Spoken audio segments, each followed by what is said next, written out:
Hello friends, welcome back to my channel. मैं हूं आपकी फ्रेंड वर्षा। फ्रेंड्स, आज के इस वीडियो में हम बीएड एंट्रेंस एग्जाम के प्रीवियस पेपर के बारे में डिस्कशन करेंगे। फ्रेंड्स, वीडियो को स्टार्ट करते हैं। फर्स्ट क्वेश्चन है हमारा, किसका मत था कि औद्योगिक समाज पूंजीवादी समाज है? Robert Owen, Louis Blanc, Friedrich Engels या फिर कार्ल मार्क्स? तो फ्रेंड्स, अगर हम बात करें कि औद्योगिक समाज पूंजीवादी समाज है, तो ये मत दिया था कार्ल मार्क्स ने। उन्होंने ये कहा था कि जो भी फैक्ट्रियां लगी हैं वो पूंजी पर पूंजीपतियों का उनका मालिकाना हक है। यानी कि फैक्ट्रियों में लगी जो भी पूंजी है, जो पूंजी से फैक्ट्रियां लगाई गई हैं, उसमें मालिकाना हक किसका होता है? पूंजीपतियों का होता है। और जो भी मजदूर उसमें मेहनत करते हैं, उससे पूंजीपतियों का फायदा होता है। तो औद्योगिक समाज पूंजीवादी समाज है। तो ऑप्शन डी हमारे यहाँ पर राइट आंसर है। नेक्स्ट है, भगत सिंह किसके नेता हैं?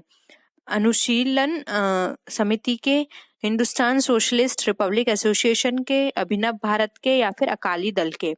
तो फ्रेंड्स, अगर हम यहाँ पे बात करें, सचिन सान्याल तथा योगेश चंद्र चटर्जी ने वर्ष 1924 में हिंदुस्तान रिपब्लिकन एसोसिएशन का गठन किया था। यह अखिल भारतीय स्तर पर पहला संगठन था। बाद में इसका नाम हिंदुस्तान सोशलिस्ट रिपब्लिक एसोसिएशन हो गया और भगत सिंह इसके नेता थे। तो इसका राइट आंसर है option B, Hindustan socialist republic association. Next question पे आते हैं। महाभाष्य के लेखक पतंजलि किसके समकालीन थे? चंद्रगुप्त मौर्य के, अशोक के, पुष्यमित्र शुंग के या फिर चंद्रगुप्त प्रथम के? तो फ्रेंड्स, अगर हम बात करें कि महाभाष्य के लेखक पतंजलि जो समकालीन थे, वो थे पुष्यमित्र शुंग के। क्योंकि फ्रेंड्स, पतंजलि द्वारा पाणिनि ने अष्टाध्यायी पर महाभाष्य लिखा गया था और इसका जो राइट आंसर है वो है ऑप्शन सी। नेक्स्ट है, चित्तौड़गढ़ का कीर्ति स्तंभ किसने बनवाया था? राणा सांगा ने, राणा कुंभा ने, राणा प्रताप ने या फिर राणा उदय सिंह ने? तो फ्रेंड्स, अगर हम यहाँ पे चित्तौड़ की कीर्ति स्तंभ की बात करें तो इसे सिसोदिया वंश के शासक राणा कुंभा ने बनवाया था 1433 से 1473 ईस्वी में। और ये बनवाया था मालावा के जो शासक को परास्त कर चित्तौड़गढ़ में अपना कीर्ति स्तंभ स्थापित करने के लिए उन्होंने इसको बनवाया था। तो फ्रेंड्स, इसका जो राइट आंसर है वो है option B, Rana Kumbha. Next है, वह ब्रिटिश जिसने 1857 ईस्वी के भारतीय विद्रोह को British parliament house of Commons में राष्ट्रीय विद्रोह की संज्ञा दी थी, वह कौन थे? अर्नेस्ट जोन्स थे, पायरस्टन थे, डिज़रेली थे या फिर ग्लोइस्तु था? तो फ्रेंड्स, इसका जो राइट आंसर है वो है ऑप्शन सी, जो कि है डिज़रेली। राष्ट्रीय विद्रोह की जो संज्ञा दी गई थी वो डिज़रेली ने दी थी। नेक्स्ट है, औरंगजेब ने दक्षिण में जिन दो राज्यों पर विजय प्राप्त की वे थे? यानी कि औरंगजेब ने दक्षिण में जिन दो राज्यों पर विजय प्राप्त की थी, हमें उसके बारे में बताना है। ऑप्शन है अहमदनगर एवं बीजापुर, बीदर एवं बीजापुर, बीजापुर एवं गोलकुंडा या फिर गोलकुंडा एवं अहमदनगर? तो फ्रेंड्स, औरंगजेब ने दक्षिण विजय के तहत 1685 ईस्वी में बीजापुर के शासक आदिल शाह द्वितीय और 8 अक्टूबर 1682 को गोलकाकुंडा को विजित कर मुगल साम्राज्य में मिला लिया था। तो इसका जो राइट आंसर होगा वो होगा बीजापुर और गोलाकुंडा। तो इसका ऑप्शन सी हमारे यहाँ पे करेक्ट आंसर है। नेक्स्ट क्वेश्चन पे मूव करते हैं। कोयल के निम्नलिखित प्रकारों में से किस एक से शेष प्रकार की अपेक्षा अधिक प्रतिशत कार्बन अंश होता है? यानी कि हमें बताना है कि कोयले के अधिक निम्नलिखित प्रकारों में से एक विशेष प्रकार में अपेक्षाकृत अधिक प्रतिशत कार्बन होता है, तो वो कौन है? एंथ्रासाइट, बिटुमेन्स, लिग्नाइट या फिर पीट? तो फ्रेंड्स, इसका जो राइट आंसर है वो है ऑप्शन ए, जो कि है एंथ्रासाइट। इसके अंदर 90% कार्बन की मात्रा होती है और इसकी क्षमता उष्ण तापीय होती है तथा यह जलते समय धुआं नहीं देता और छूने पर हाथ ये भी काला नहीं करता है। नेक्स्ट क्वेश्चन है, व्हाइट पर्वत पाए जाते हैं? हमें बताना है व्हाइट पर्वत कहाँ पाए जाते हैं। ऑप्शन है कनाडा में, नॉर्वे में, रूस में या फिर यूएसए में? तो फ्रेंड्स, व्हाइट पत्थर पाए जाते हैं हमारे यूएसए में। तो ऑप्शन डी यहाँ पे हमारा करेक्ट आंसर है। नेक्स्ट है, सर्वाधिक जैव विविधता पाई जाती है? कश्मीर घाटी में, शांत घाटी में, सुरमा घाटी में या फिर फूलों की घाटी में। तो फ्रेंड्स सर्वाधिक जैव विविधता जो पाई जाती है वो पाई जाती है केरल राज्य के शांत घाटी में। तो ऑप्शन बी यहाँ पे करेक्ट आंसर है। शांत घाटी कहाँ है फ्रेंड्स? ये हमारी केरल में है और वहां पे सर्वाधिक जैव विविधता पाई जाती है। नेक्स्ट क्वेश्चन है, वरुणा प्रजाति है सरसों की, अलसी की, सूरजमुखी की या फिर तिल की। तो फ्रेंड्स यहाँ पर अगर हम बात करें वरुणा प्रजाति की, तो सरसों की एक तिलहनी फसल होती है। पूसा बोल, पूसा, जय किसान और वरुणा इसकी मुख्य प्रजातियां हैं। तो यहाँ पे जो ऑप्शन ए है वो करेक्ट आंसर है। ये सरसों की प्रजाति है जिसमें तीन इसकी बहुत ही प्रमुख प्रजातियां होती हैं, जिसमें कि एक वरुणा है, पूसा बोल्ड है, पूसा जय किसान है। तो आप इनको याद रखिएगा। नेक्स्ट क्वेश्चन पे मूव करते हैं। निम्नलिखित में से किसे आप कायांतरित चट्टानों से संबंध करेंगे? तावा, गार्नेट, मैग्नीज या फिर पायराइट। तो फ्रेंड्स अगर हम बात करें यहाँ पे कायांतरित चट्टानों से संबंध करने की, तो यहाँ पर अगर हम कायांतरित चट्टान से संबंध करेंगे तो इसका जो राइट आंसर होगा फ्रेंड्स वो होगा हमारा ऑप्शन बी, गार्नेट। गार्नेट कायांतरित चट्टानों से संबंध की जाती है। नेक्स्ट है, कंधार स्थित है। कंधार कहाँ पे स्थित है? दक्षिण अफगानिस्तान में, उत्तरी अफगानिस्तान में, पूर्वी इराक में या फिर पश्चिमी पाकिस्तान में। तो फ्रेंड्स कांधार जो है वो अफगानिस्तान के कांधार प्रांत की एक राजधानी है और यह प्रांत अफगानिस्तान के दक्षिण पूर्व में पाकिस्तान सीमा पर स्थित है। तो इसका जो राइट आंसर होगा फ्रेंड्स वो होगा हमारा ऑप्शन यहाँ पर ए, दक्षिण अफगानिस्तान में। नेक्स्ट क्वेश्चन पे आते हैं। दक्षिण अमेरिका का वह कौन सा नगर है जो अपनी चौड़ी सड़कों के कारण अमेरिका का पेरिस कहलाता है? यानी कि इसकी चौड़ी सड़कें होने के कारण इसको हम अमेरिका का पेरिस भी कहते हैं। Santiago, Buenos Aires, Mexico city या फिर रियो डी जेनेरो।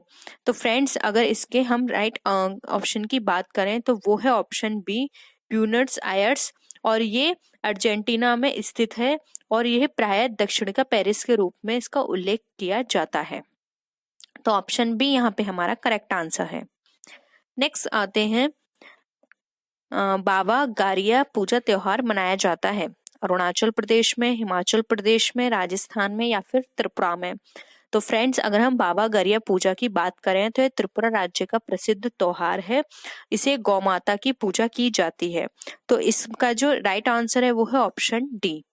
नेक्स्ट है, एमनेस्टी इंटरनेशनल का मुख्यालय अवस्थित है जिनेवा, लंदन, न्यूयॉर्क या दी हेग में। तो फ्रेंड्स अगर हम बात करें एमनेस्टी इंटरनेशनल की, तो फ्रेंड्स इसका प्रारंभ अगर हम थोड़ी हिस्ट्री की बात करें तो इसका प्रारंभ एक ब्रिटिश वकील पीटर कर्नेसन द्वारा 28 मई 1964 को समाचार पत्रों में दी गई एक अपील के साथ हुआ था। और इसका जो अगर हम बात करें मुख्यालय की, तो इसका जो मुख्यालय है वो है लंदन में। तो ऑप्शन बी यहाँ पे हमारा राइट आंसर है। नेक्स्ट है, प्रतिवर्ष 13 फरवरी को महिला दिवस मनाया जाता है स्मृति में, यानी कि किसकी स्मृति में? इंदिरा गांधी की, कमला नेहरू की, सरोजनी नायडू की या फिर रानी लक्ष्मीबाई की। तो फ्रेंड्स ये अगर हम बात करें कि ये किसकी स्मृति में बनाया जाता है तो वो है ऑप्शन हमारा सी, सरोजनी नायडू की। क्योंकि फ्रेंड्स इस दिन 13 फरवरी 1868 को हैदराबाद में सरोजनी नायडू का यहाँ जन्म हुआ था और इनको हम भारत कोकिला के नाम से भी जानते हैं, इसलिए इस दिन को महिला दिवस के रूप में भी मनाया जाता है। नेक्स्ट आते हैं, मैग्से पुरस्कार विजेता पहले भारतीय कौन थे? इंदिरा गांधी, किरण बेदी, टी.एन. शेषन या फिर विनोबा भावे। तो फ्रेंड्स मैग्सेसे पुरस्कार की बात करें कि ये सबसे पहले भारत में किसको दिया गया था, तो ये दिया गया था सबसे पहले विनोबा भावे को। तो ऑप्शन डी यहाँ पे हमारा करेक्ट आंसर है। नेक्स्ट है, निम्नलिखित में से किस पाकिस्तानी नागरिक को भारत सरकार द्वारा भारत रत्न से सम्मानित किया गया? ऑप्शन है लियाकत अली खान, M.A. जिन्ना, खान अब्दुल गफ्फार खान या फिर मोहम्मद इकबाल।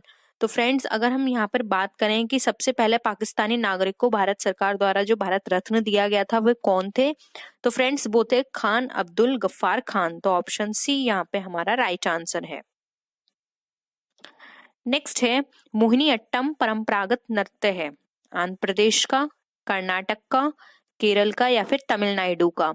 तो फ्रेंड्स अगर हम मोहिनी अट्टम की बात करें कि ये कहाँ का है, तो मोहिनी अट्टम जो हम बोले हैं इसको कि परंपरागत नृत्य है तो वो है केरल का। जबकि अगर हम बात करें आंध्र प्रदेश की, तो आंध्र प्रदेश का जो लोक नृत्य है, जो फेमस नृत्य है वो है कुचिपुड़ी, घटा मर्दाल और कुंभी। और अगर हम वही कर्नाटक की बात करें तो कर्नाटक का जो लोक नृत्य है वो है यक्षगान, कुनीता, करगा आदि। तो यहाँ पे ऑप्शन सी हमारा राइट आंसर है। मोहिनी अट्टम परंपरागत नृत्य है केरल का। नेक्स्ट है वह कौन सा प्रथम भारतीय राज्य है जिसने प्लास्टिक की थैलियों के उपयोग पर पूर्ण रोक लगा दी थी? हरियाणा, हिमाचल प्रदेश, झारखंड या फिर कर्नाटक।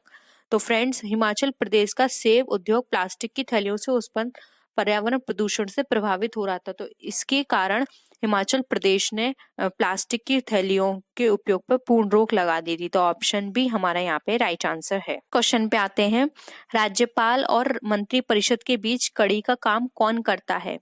विधानसभा, विधान परिषद, मुख्यमंत्री या फिर राज्य मंत्री। तो फ्रेंड्स मुख्यमंत्री राज्यपाल और मंत्रिपरिषद के बीच की कड़ी का कार्य करता है। तो यहाँ पे ऑप्शन सी हमारा राइट आंसर है, वो है मुख्यमंत्री, जो कि राज्यपाल और मंत्रिपरिषद के बीच में कड़ी का काम करता है। नेक्स्ट है लोकसभा में अधिकतम सीट कितनी निर्धारित की गई हैं? 545, 552, 555, 560।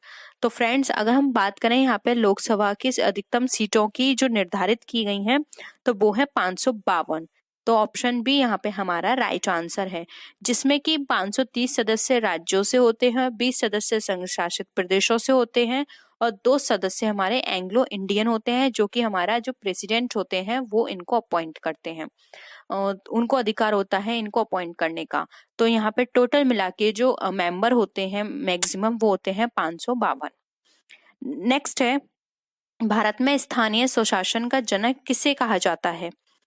Lord Ripon, Lord Cornwallis, Lord Macaulay या फिर लॉर्ड मिंटो। तो फ्रेंड्स अगर हम यहाँ पर बात करें कि भारत में स्थानीय स्वशासन का जनक किसे कहा जाता है तो वो है लॉर्ड रिपन।